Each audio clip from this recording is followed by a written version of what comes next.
Welcome back to Let's Dish. All right, so we're working on those tall vegetables. I mean, I think we should probably have the world's tallest chef, don't you think? So, Jeff Goldfarb, welcome to Let's Dish. You are the tallest chef. Thank you for having me here. I think he is definitely the tallest chef. I'm feeling awfully small at the moment. So you are 7 foot tall? 7 foot even, yes.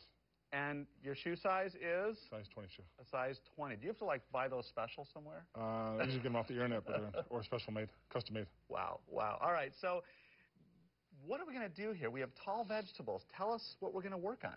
I'm going to crust a butternut squash with chicken breast and a goat cheese. Okay. And I've got a very tall squash here. Oh, we're gonna measure this, aren't we? Mm-hmm. Just to be sure, it is actually a tall squash. Let's see here.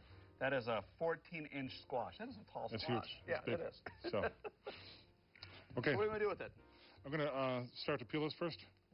And for safety-wise, you got to be careful, of course, because this is an odd-shaped squash. Mm-hmm. It's also large. I like to cut it into sections versus cutting it whole. But when it's whole, it looks like this, of course. And the seeds, you can wash these off, and you can eat these and toast these and eat these. These are really great to eat. Very neat. But, you know, I got to tell you something. This looks like an awfully low board for you. Yes. It's uncomfortable for my back. So. It is. I bet you're bending over a lot. Yes.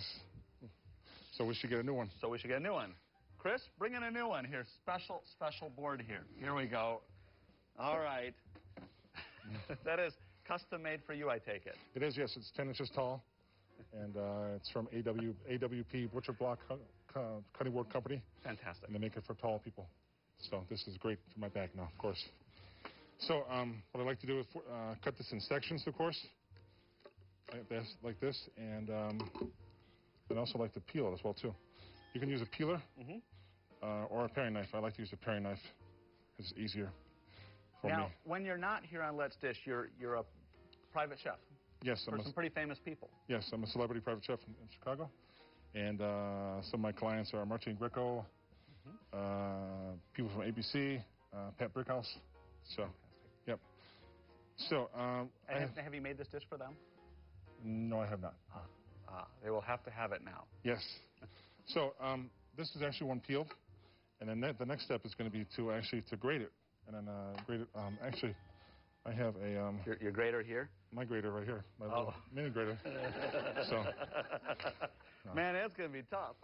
So, got to be careful, of course, when you're grating. You know, use caution, safety.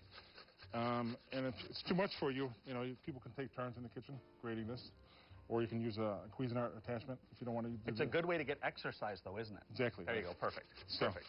Grate that, and of course, I already have some done right here.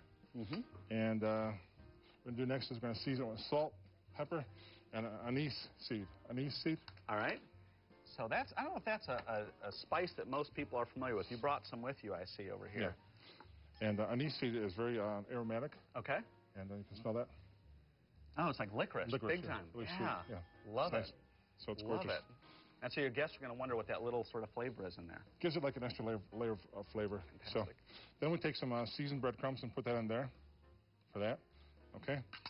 And now I already have some actually mixed over here. This is this bowl right over here? Yes. Okay. And we need to put some chicken breast, excuse me. Need to put egg whites on the chicken breast, just like that. So those egg whites, are those whipped up a little bit ahead of time? Or? Yes, they are. Okay. Sure. And then if you can take the chicken breast, you can marinate both sides. All right, so I'm going to flip it around here. Wonderful. Okay. And we'll take the breast side down and put it on the sheet pan. All right, so the nice, pretty side, we're going to put it right down. Yes.